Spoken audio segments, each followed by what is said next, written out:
What's up mga ka-gamers? Welcome back sa channel ko, Nadyo Legends here.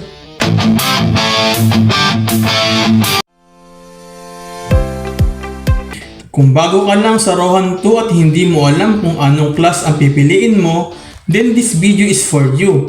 Today pag-uusapan natin ang lahat ng classes sa Rohan 2, kanilang strengths, weaknesses, at kung paraan kanino sila bagay. So make sure to like, subscribe at simulan na natin. Human Knights. Unahin natin ang Human Knight. Ito ang pinaka-top class sa laro. Mataas ang HP, defense at kayang sumalo ng napakaraming damage sa PvE at PvP. Perfect ito para sa mga players na gustong maging frontline ng party at protektahan ang kanilang teammates. High defense, excellent tank, great for boss raids, mabagal mag-farm, hindi ganoon kalakas ang damage. Half Elf Ranger.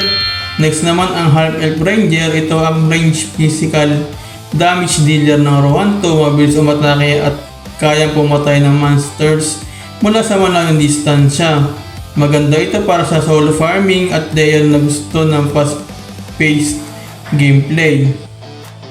Fast attack speed, good farming, long range damage, low defense, kailangan ng maganda positioning.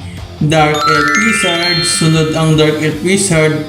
Kung mahilig ka sa massive magic damage at mabilis na monster farming, isa ito sa pinakamagandang choices.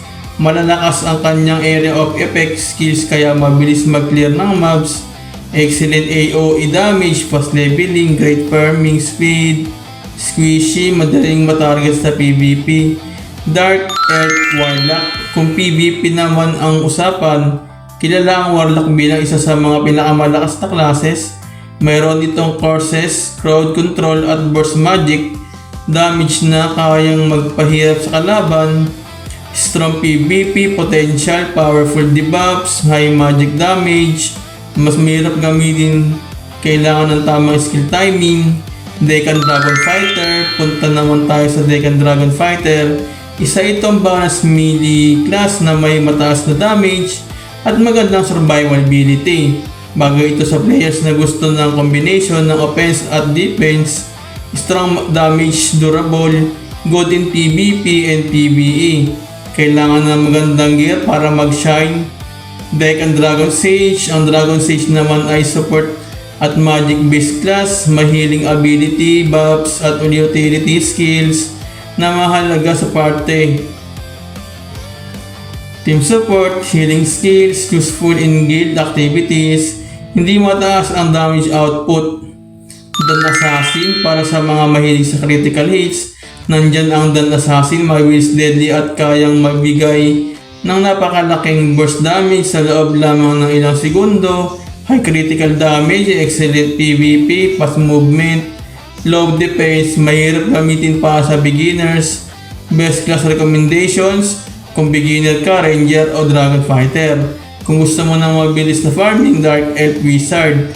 Kung PvP ang focus mo, Warlock Assassin. Warlock o Assassin. Kung gusto mo maging tank knight, kung support player ka, Dragon Sage.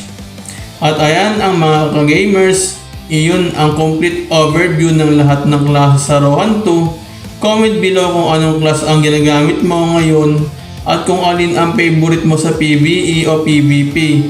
Don't forget to like, subscribe, and hit the notification bell para sa mas maraming pang Rohan 2 guides, Ruby X, farming tips, updates at gameplay videos. Maraming salamat sa panonood and see you sa next video. Peace out and happy hunting. Nadyo Legends is out.